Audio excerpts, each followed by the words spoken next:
అర్ధరాత్రి స్వతంత్రం కానీ వాళ్ళు బయటకు వచ్చేవాళ్ళు ఆడవాళ్ళు. ఎందుకు స్వతంత్రం కావాలి ఆడదానికి? నీకు 12 తర్వాత ఏం పని? ఆఫీసుల్లో ఎక్కువే ఉంటారు. ఎందుకంటే ఇప్పుడు ఎక్స్పోజింగ్ అలా ఉంది.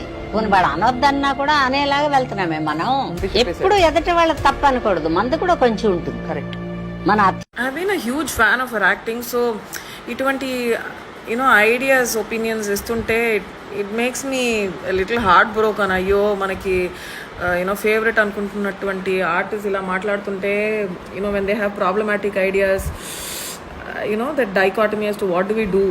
So based on her rules medical emergencies కనుక ఏదన్నా యాక్సిడెంట్స్ కానీ ట్రామా కేసెస్ కానీ జరిగితే so sunrise to sunset మాత్రమే జరగాలి. నర్సెస్ ఉండకూడదు, లేడీ డాక్టర్స్ ఉండకూడదు. ఈవిడ గారు కానీ ఈవిడ తెలిసినటువంటి ఎవరికైనా మన అందరికీ ఏదైనా మెడికల్ ఎమర్జెన్సీస్ వస్తే లేడీ డాక్టర్స్ అస్సలు ఉండకూడదమ్మా. సన్ రైజ్ టు సన్సెట్ మాత్రమే ఎమర్జెన్సీస్ అన్నీ జరగాలి. ఆ తర్వాత evening 6 PM to 6 AM only మగాళ్ళు మాత్రమే ఉంటారు, even with lady patients. So మనకి బయట ఏం పని? మనకి ఒంట్లో బాగాలేనప్పుడు కూడా మనము హాస్పిటల్లో ఉండకూడదు. 6 AM to 6 PM మాత్రమే మనం ఉండాలి. ఓకే, ఇదే రూల్ ప్రకారం పిల్లలు కూడా అర్ధరాత్రి పూట పుట్టకూడదు. గైనకాలజిస్ట్ ఉండకూడదు కాబట్టి according to these rules sunrise to sunset మాత్రమే పిల్లలు పుట్టాలి. అప్పుడే నర్సెస్ కానీ గైనకాలజిస్ట్ కానీ లేడీ డాక్టర్స్ కానీ ఉండాలి. ఓకేనా? జోక్స్ అపార్ట్, సూర్యోదయం ముందు పొద్దున 3:34కి లేచి పొలాలకి వెళ్ళి అక్కడే ద సో కాల్డ్ బాత్రూమ్ ఫెసిలిటీని యూజ్ చేసుకోగలము అని వెళ్తున్నటువంటి ఆడవాళ్ళు ఇంకా ఉన్నారు. ఎందుకంటే India still a place where we don't have bathrooms in our villages in so many places. So ఇలాంటి ఒక సిచ్యువేషన్లో కూడా ఆడవాళ్ళు ఎప్పుడు వస్తారు, వాళ్ళని ఎలా మనము అసాల్ట్ చేయాలి అన్నటువంటి మైండ్ సెట్స్ ఉన్న సొసైటీ ఇది.